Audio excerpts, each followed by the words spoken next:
halkani waa deegaanka Celiyo oo ka tirsan santarka Rabaso ee degmada Doror.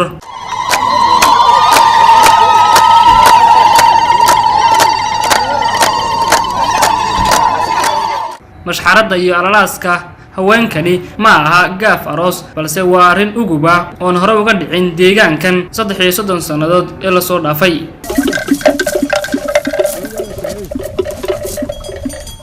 waa 26 geela oo 33 sanadood ka hor la soo dhacay balse ninkii soo dhacay oo ka tirsanaa bulshada deegaanka Celiyo ayaa muddo 33 sanadood kadib wuxuu go'aansaday inuu dib u soo celiyo qoyskii ay ka dhaceen geelaasi.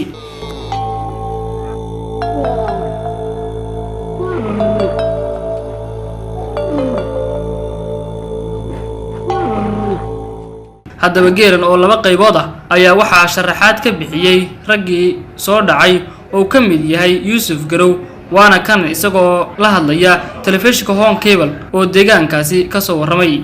markii ay iga soo goday nin ay ilma cabaase ay xidid yihiin ayaan fariin faray waxaan ku yiri geelaa waan celinayaa cidii lahayd u sheeg geelaasi bari buu ku maqan yahay maalintuu yimaado geelaa waan celinayaa cidii lahayd gaarsii waa yahay wuu gaarsiiyay Hargeysa ka soo baxay 22 Ramadaan baan ini waan la hadlay way noo yimaadeen sidaasaan geela ku celiyay ilaaha qofur raxiimka ayaa cid walba xisaabaya waxaan go'aansaday inaan anigu tayda daneeyo waana cid kala daneeyo ayaan go'aansaday waa yahay waxaan go'aansaday nimanka la ilaa ilma cabaase 33 sanadood ayaan baadilnimo wax kaga hayay 33 ka sanadood aan baadilnimada kaga hayay yoom aanan isarkahay lama garanayo waa yahay markay sidaa tahay markastoo aan bidhaantooda arkaba waan naxaa ila xaqoodii baan hayaa dabadeed waxaan go'aansaday حقا أنا لهاي إن در إلهي وأنا قلت أنا استوى وأنا بدكي قاود دريو ورهير كي قاود دريو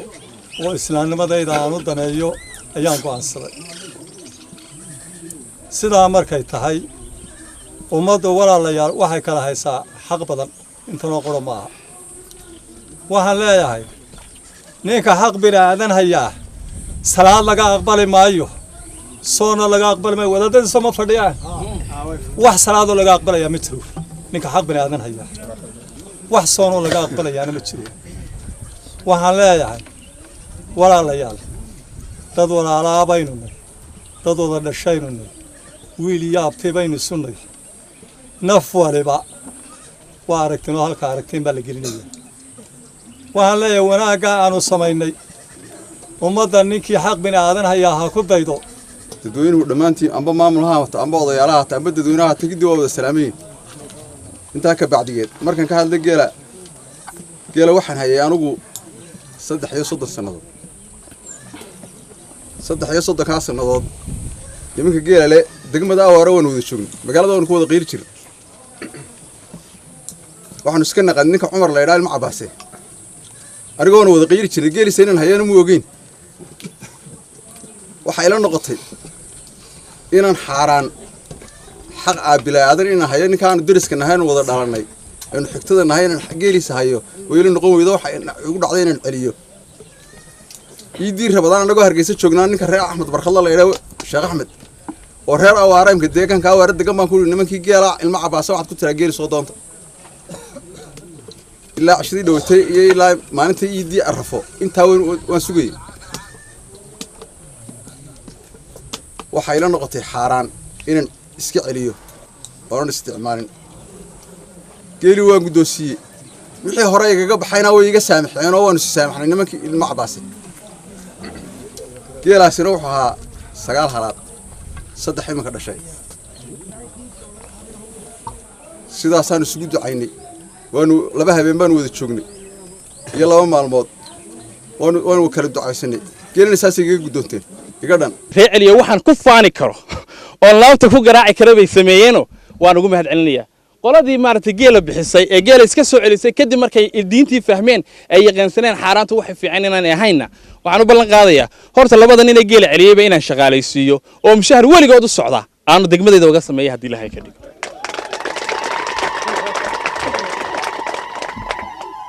sidaas aynu wanaag ugu tartanno innaga wanaag hadda wanaag baa la inagu yaqaanaa markaste wanaageenu ku degdegaynaa cabdiqani shiine oo ka soo jeeda qoyska geela loo soo celiyay deegaanka laga maamulo degmada Awaare oo isagu xilliga dhalanba xilligii geelaas la dhacay ayaa iyaguna halkaas waxa ka hadlay qoyskooda magacay waxa weeyaan Asad Cabdiqani Cabaas magaciisu maalisi Saliina Shiine Cabdiqani inta kadib kulli maanta munaasabadan aan fadhinaan malayn geeli 3 sanadood laba maqnaa colaadihii dadka soo kala xeelay loo qaatay waqtiga aanu maana dhalanin balladki ilaahay horta ma hadda iska lamaanta soo kala dhexdhiyo wanaagaas alxamdulillah rabbil alamin inta kadib labadan nin geel ay noo soo celiyay jira mid 17 kala ah mid 18 kala aan 9 kala yahay marka ma hadda ilaahay baale sababta loo soo celiyay si alla ku soo ruuy qalbigooda weeyaan sabab kale ma leh دين كلا حاجين كفيلين إنه كلا يدي بانو دين بلا ما يسني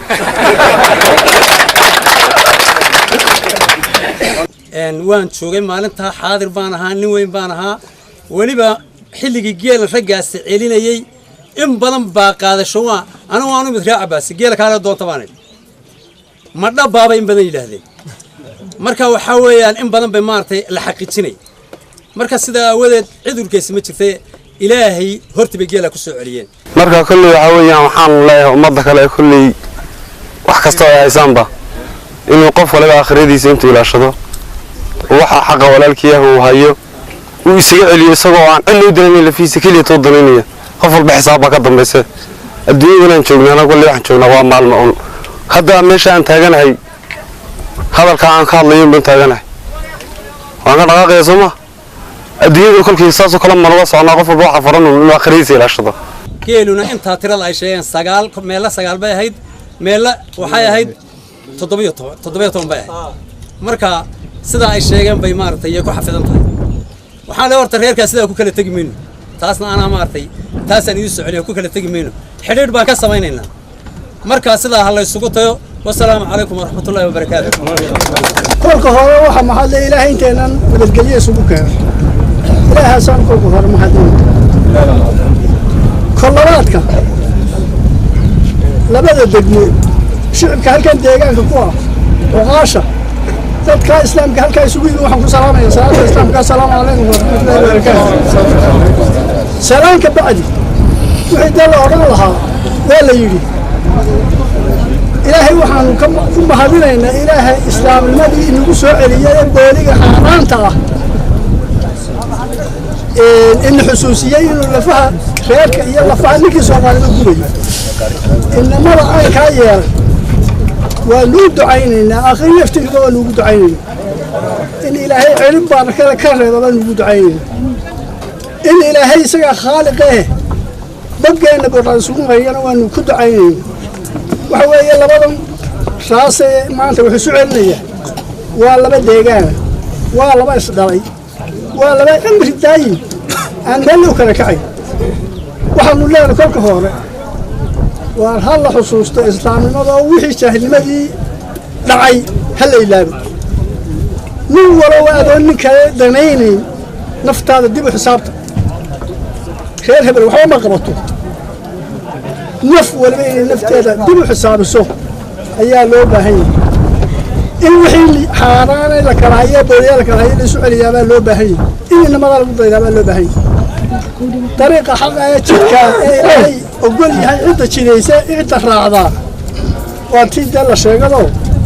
وحين كنت إلى وحين لا بحية وحين أكتبه قيب إلي إلهي هوسيادي إلهي هوسيادي ومدة شوكتها هالكم مدة شوكتها ومدة مغلطون ترى قلبي قال إلهي رحمتها كرد وحن لنا حق يجا وانو يسبابلي وقاش هدان نون نبي haddii aan wax ku ognaba waxaan odhan waa iska celi sidoo kale waxaa halkaasi ka hadlay madax dhaqameedka degmada Daroor iyo gudoomiyaha degmada Daroor mudane Mustafa. Bismillaahi wasalaatu wasalaamu calaa rasuulillaahi sallallahu alayhi wasallam. Rabbi shrah li sadri wa yassir li amri wahlul 'uqdatan min lisani yafqahu qawli. Inta kadib gudoomiye ku-xigeenka degmada Awaare ahna kusimaha gudoomiyaha degmada imaka hoggaanka nabadgelyada madaxa waxbarashada ee degmada Awaare madaxa xisaabaadka ee degmada Awaare ama kaariga degmada Awaare odayaasha kale ee la socda ee degmada Awaare salaadiinta degmada Daroor cuqaasha degmada Daroor aqoon-yahanka dhalinyarada maamulka santarka Rabaso maamulka qabalaha Celiyo odayaasha iyo shacbi weynaha reer Celiyo haweenka dhalinyarada dhammaantiin waxaan idinku salaamayaa salaanta islaamka assalaamu calaykum wa rahmatullaahi wa barakaatuh bacda salaan marka koobaad waxaan idinku dardaarmayaa dhammaantiin ka soo qaybgalayaasha shirkan muhiimka ah cabsida ilaahay baan idinku dardaaraya inaan ilaahay ka wada cabsanaan idinku dardaaraya ilaahay subxaanahu wa tacaala qur-aankiisa wuxuu ku yidhi man camila saalixan min dakarin aw unsa falanuxyiyannahu xayaatan dayiba qofka camal wanaagsan sameeya sida qolada maanta soo celisay geela rag iyo dumar markuu doonaha ahaada buu yidhi muumina ilaahay wuxuu yidhi nolol wanaagsan oo dayiba ayaanu ku noolaysiinaynaa buu jalla jalaaluhu marka waxaan ugu bushaaraynayaa walaaladeeda geela soo celiyeen inay wax wanaagsan ay u soo dabamari doonto dhinaca kale Allah subxaanahu wa tacaala qur-aankiisa wuxuu ku yidhi waman acrid can dikri fa inna lahu maciishata danka qofka dikriga ka sii jeesta buu yidhi ilaahay jalla jalaaluhu nolosha ciriiri baan kaga dhigayaa qof kasta oo xaaraan haysta iyo qof kasta oo maaragtay ilaahay dikrigiisa ka sii jeesta iyo qof kasta oo xumaan sameeya noloshiisu ciriiri iyo warwar iyo walbahaar kama dhamaanayso walaalayaal sidaa daraadeed labadaas ma wax la isku doorsadaa wanaagga iyo khayrka inaan u degdegno taasi waa iga faa waxaan aad iyo aad ugu faraxsanahay maanta inaan halkan kulankan taariikhiga ah idinkala soo qayb galo kulankan oo ah kulan mucjisooyinka deegaankeena ka socda ee isbedelada la xiriira isbedelka deegaanku markuu ka dhacay waxyaabo fara badan oo waxaa yimi mucjisa waxyaabo fara badan waxaa yimi aan hore loo aqoon soo baxay talana waxay qayb ka tahay mucjisooyinka deegaankeena ka socda alxamdulillah aad iyo aad baan ugu faraxsanahay maanta halkan inaan ka qayb galo kulan lagu celinayo geel waqtiyo hore la soo dhacay waxaan maqli jiray markaan yaraa imaamka dhalinyaro aan waxaan maqli jiray geel baa la soo dhacay iyo geel baa la kala dhici jiray laakiin geel baa la soo celinaya maanta kulligeed ay tahay aad baan faraxsanahay waxaan doonayaa halkan inaan fariin ka farayaa dhammaanba bulshooyinka ku dhaqan degmada Daroor iyo kuwa kale ku dhaqan degmada Awaare iyo kuwa nawaaxiga guud ahaan deegaanka iyo ummadda Soomaaliyeed ee ku dhaqan darafyada dunida in wixii ay sidaan oo kala u kala dhaceen hadday geel tahay hadday hanti tahayba in la iska celiyaan waayo waxaan ognay dhammaan in xaaraantu aanay meel lahayn xaaraantu waxaan ognay in muxuu ahaa ay naga dambayso in maalinta yeel qanaad laga sari doono qof kale ma shay uu qaatay in laga sameeyo xubin isla wada garanana marka waxaan soo jeedin lahaa in waxa la yaalo wixii la kala haysto in la soo celiyo si bulshadeena iyo ummadeena ay ahaato ummad badbaaday oo jidka toos ka haysa anigu de hadalka waxa la yaqaan marka kaaga horeeyo wixii ka xalufiyaa waxa tiraahdo garanaysa wax qof hore maray inaad daba martaana wax macno badan sameyn mayso nimanka geela keenay ee la sheegay iyo wixii loogu ducaynayay iyo inay jid wanaagsan jeexaan waa la sheegay anigu waxaan ku darayaa nin kale oo kala saddexaad toddoba halaadisna bixiyo ciida galaa oo ninkii ugu horeeyayba noqonaya oo laakiin nimankani ay eeg ninkaasi hashu baadi bay ku soo gashay hal baadi ku soo gashay baa toddoba halaad noqotay hashii buu celiyay cabdikadaf baa la oran jiray reer xasan ciise abuu waxa aabihii baa ii sheekay cabdikadaf wuxuu yiri inankii waan diidifay waxaan reerkaygaba soo galmay sida la geela celiso markuu geela celiyo baan geeligiina wax ka siiyay laakiin kuwan waxay kaga cajaa'ibsan yihiin koodii baa maqnaayo kii ay u soo qaadeen bay celinayaan wuu ka xanuun kulliya kaa baadida ku soo galay geesta kale sawan waxaa halkaasi ka hadlay gudoomiye ku-xigeenka degmada Awaare ee gobolka Jarar waxaa aad iyo aad u mahadsan sababta shirkan keentay raggii lahaa waxaa lahaa rag baa ka dhiidiyey muddo dheer geelay haysteen booli cune waxaa u cad isagii carruurtiisa inay cadaab mutaysan doonaan culimmadii diinta islaamka korka ka haysay baa fadhida ruux kastoo islaama oo haya xaq aadami hadday geel tahay iyo hadday tahay hanti inuu iska celiyo wuxuu kaga badbaadayaa cadaabka waxaa guulaystay maanta ragga u soo celiyey ilmo cabbaase geela ee ciidagale ee odayaasha iyagoo aan dhirga loo soo dirin oo aan maaragtay xoolaha yagina siiya la dhihin ragga ka dhiidiyey xoolihii oo wada geelii oo wada dhalaya qaarna dhaleen intay fiilo geliyeen waa kii ugu lexajxelada badnaa geel waad garanaysaan isagoo saalahoo wada dhalay oo wada candhadu halkaa joogto oo dhalaya ayay geeyeen waxa lagu dayan karo oo aakharo inay jannada macnaha jannada hala qaato raggani jannay qaateene nin walba oo islaam ah jannada ay qaateen qaado waxa weeyaan maanta waxaa farxad noo ah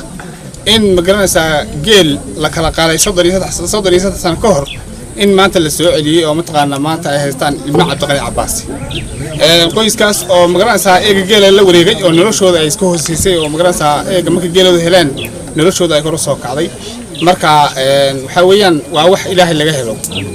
waxa weeyaan waxaana wada faran dhamaanteen inaynu ka shaqeyno midnimada iyo walaaltinimada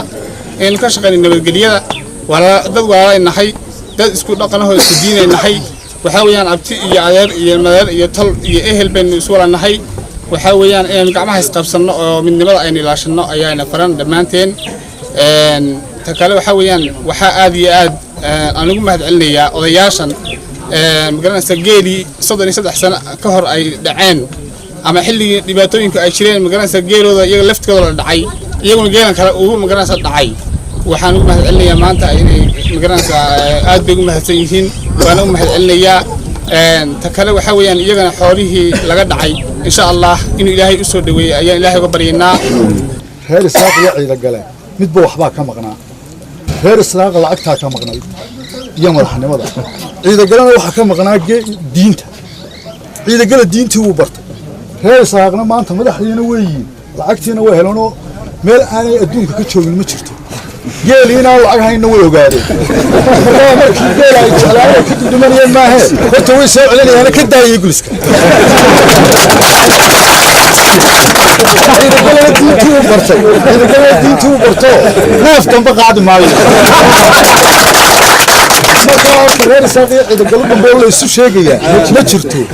annagu waxaan caddaynaa annagoo maamulkii degmada Awaare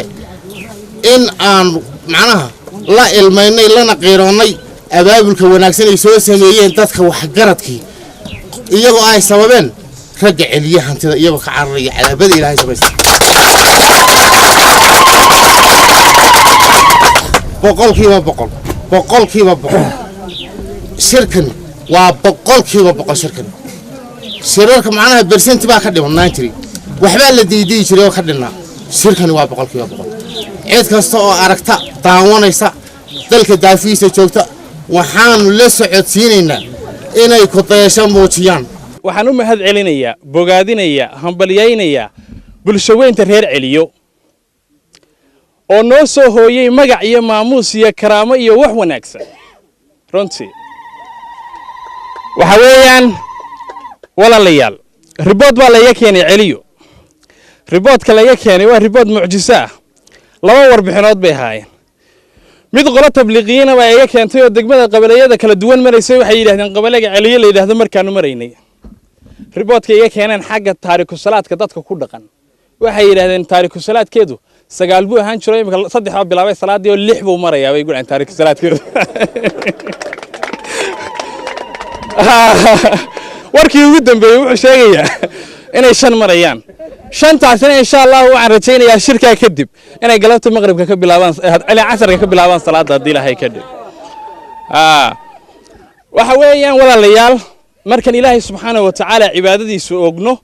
oo salaada tukanno oo soonka adkayno oo xajka tagno oo Ilaahay subhanahu wa ta'ala cibaadadiisa aynu ku dadaalno ayaa Ilaahay barakaatu samaa iyo barakaatu ardi bayna siinaya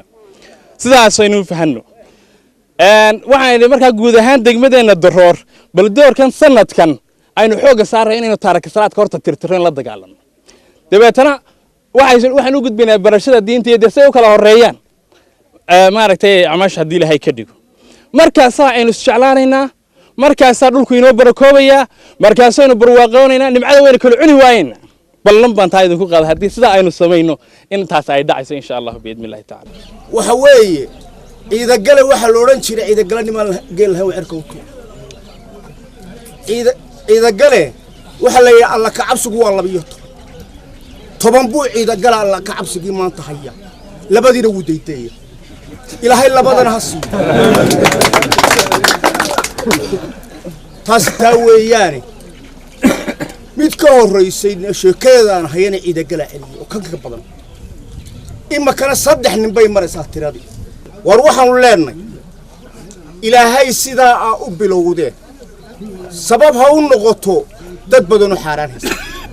sidaa aan uga damqadeen een cidi u soo orgayn ee inankaa maanta guddoomi aanu dhalan kolley inta badan idinku baayo xaggaas mugalo deegta qaban jira waxa yeeshaan bahalaas ka xisaabiyo xaaraan waa lagu dhimanayaa maanta way xuntay oo waa saa loo qeyrooday way idinka ilaahay diinta annaga idin baraye diintiinu habayaanto ha ka xumaata xaaraanta sidaasaan idinka nagula talinaya meel qof wal oo meel kasta joogta oo bila aadmi oo ilaahay garanaya qiiray ku reebaysaa arrintaas qiiray ku reebaysaa sidaasaan kula talinaya anigu waxa imaqlaaya iyo waxa arki doona iyo intay dhageysanaysa waxaan wuxuuna nabigu calayhi salaatu wasalaam man lam yashkuri laaha man lam yashkuri naas la yashkuri laah qofka aan dadka u mahadnaqin ilaahay uma mahadnaqo waxaan ugu mahadnaqayaa ficilka wanaagsan ee suuban ee ay sameeyeen ee ay hormoodka ku noqdeen geelu waa qaali waa kii imaka halkan kala ha caawil akhriye laha ciidagale niman geel lahayn waa cirka utur ragga kala carruurta dhaleen bay cadin dhoofiya inagu geelaas baynu naqaano damala ogaadeen baynu labartuugooda ahayn ogaadeen baa geelay naga horeeyay marka geela la xajcelada ay ka door bideen inay celiyaan oo aan anigu arko maanta inay walaalnimadii inaga iyo walaalaheen ogaadeen khaasatan reer isaaq ay dhidibada waaseen walaalnimadii maanta waxaynu dhidibada ugu aasnay oo aynu ku unkannay oo aynu ku aasaasnay magaalada celiye la yiraahdo waxaana sabab u ahaa labadaa inane odayga isu adeerka ah ee baanda iyo rashiid ilaahay ka tisaaysiyan leeyahay wixii ay bixiyeen nacwad khayr qaba Allah ka siiyo inteen bay naga dhaxaysaa maanta labadii degmana waa mataan inana taa walba walaalaan hayna walaali bayna xoojinaynaa waxa kale imaka halkan ka soo kordhay nin odayo oo kamid ah oo isaguna family-ga celiyay geeli hore ayaa wuxuu yiri waqtiga colaadu socotay annagoo 3 nin ah ayaa halina soo gashay buu ayaa halina soo gashay hashina soo gashay simadeedii baan garanayay laakiin hebelkii lahaa garan maayo waxaan doonayaa buu yiri degmada Awaare odayaasha ka socda inaan simadeedii u dhiibo in wixii sharciga igaga xukumo hadii aan hashii bixinay hadii tafiir la qiyaasayaba inaan gashigeedii bixiyaabaan rabaa waa nin family-gii hor reer qaydana ciidagala kale ku badi jirta hadii ciidagaloodina waxa celinaysaan waa la idin dhammaan ragga arrintaas waa abaabulay waa lagu dayn doonaa arrintana way sii socon doontaa ragga taraaga dheer soo galay ilaa iyo Hargeysa ka yimid ee gaadiidka soo qaatay iyaga oo doonaya inay dadku xaaraanta iska celiyaan dadka ka yimid ilaa iyo degmada Awaare maamulka iyo odayaasha da'da waaweyn iyo xagaradka iyo amarkaariyada la socda labada degmada Awaare iyo daroor maamulka faraha badan ee ka soo qayb qaatay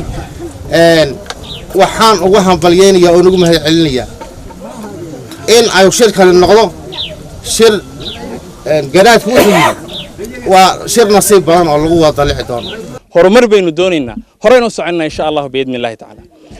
waxaan jeclahay inaan u mahad celiyo cuqaashayda sharafta leh ee meel fogeyga yimi islaadiintayda runtii degmada wacyigelin wanaagsan oo xagga tirakoobka ay igala sameeyay xalaytan waxa ay soo ribood gareynayeen qabilayadaydu in qabila kastaba ay cuqaal joogto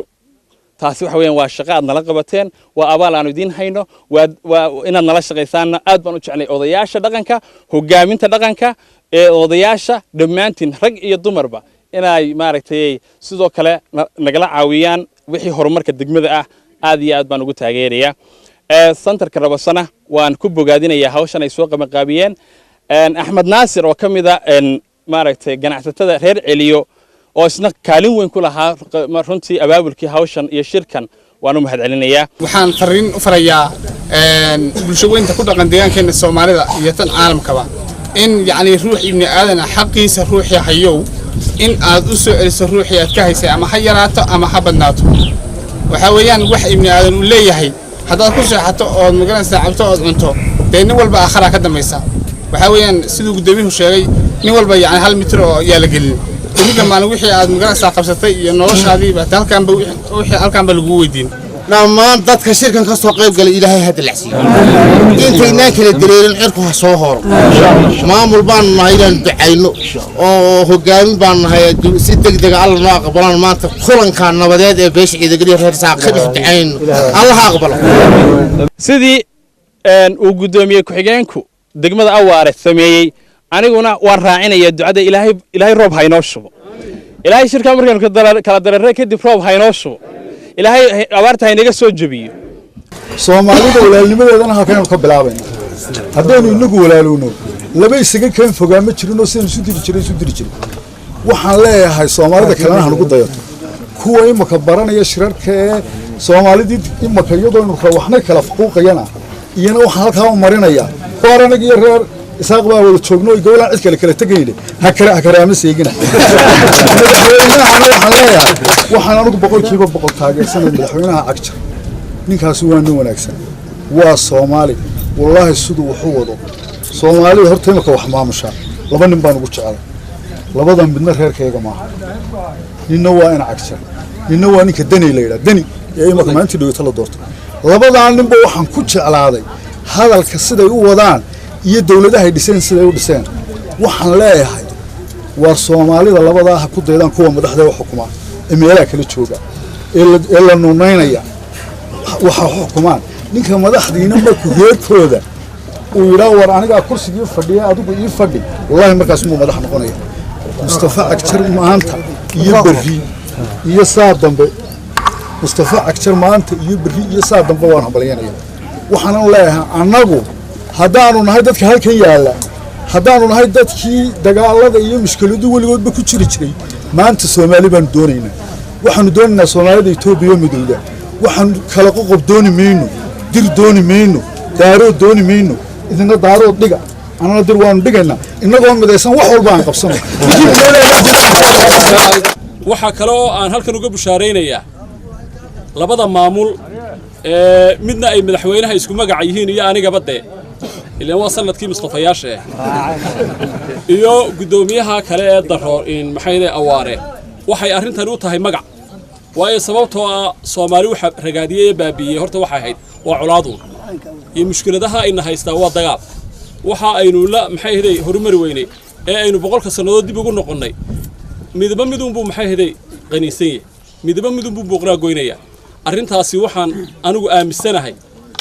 casar baynu joognaa waxaan aaminsanahay inay u noqon doonto gundhig amba sees inaan reer isaaq amba ogaadeen dambe iyo garxajis dambe amba isaaq dambe isleynayaan jirin waayo waa tusaale wanaagsan tusaalahana nabigu wuxuu calayhi salaatu wasalaam ah loogu daydo tusaalaha wanaagsan marka waxaan leeyahay warweydi kan iga duubaya gaarsiya madaxweynihii Mustafa Maxamed Cumar ee aan isku magac ahayn arrinta wanaaga ee uu xilligiisii uu madaxweynaha ka dhacday meesha inay noqotay nabad Soomaaliyeed oo ka hirgashay geeyigii ugu colaadda badnaa halkani aynu joognaa waa halkii ugu colaadda badnayd ee ay curadada ku leedeen waxa ilaahay lagu mahadiyaa maanta inteenaas weerka ayaan roonay hoos ma haragii hore runta iska lisayay waynaga wada fadhina waynaga geeliisu celinayna waxaanu leenahay intii dhimatayna Allah u naxariisto inagana ilaahay wax damay naguma keeno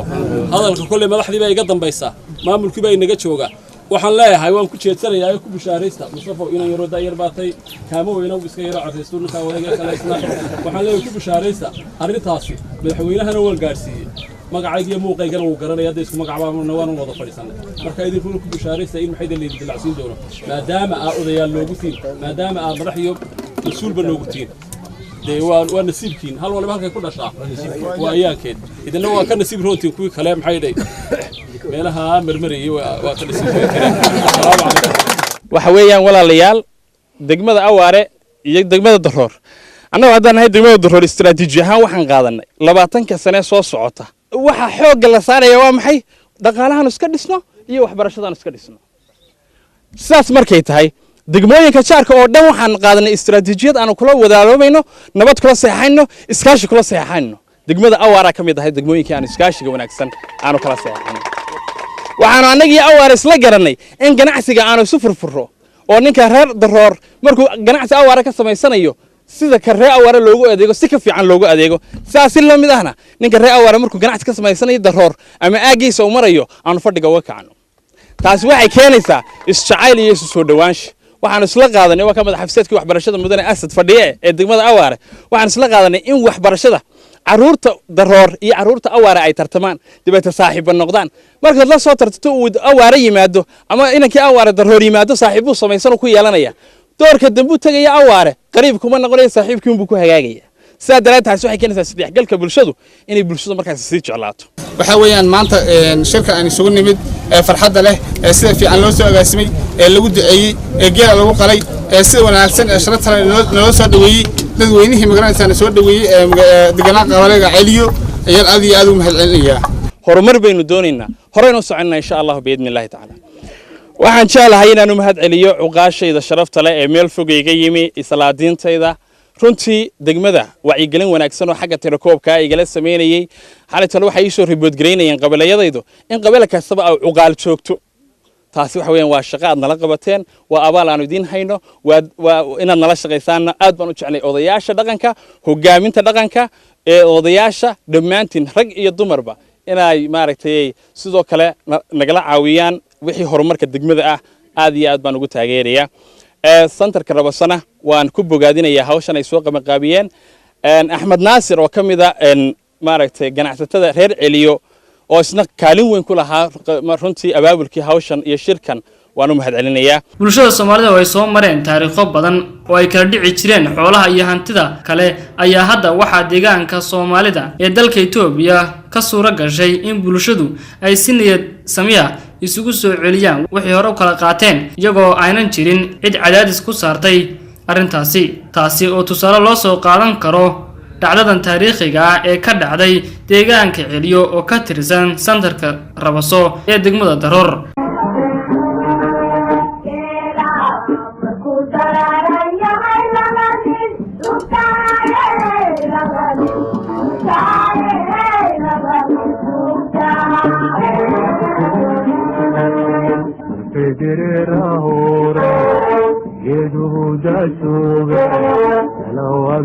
Irmamba,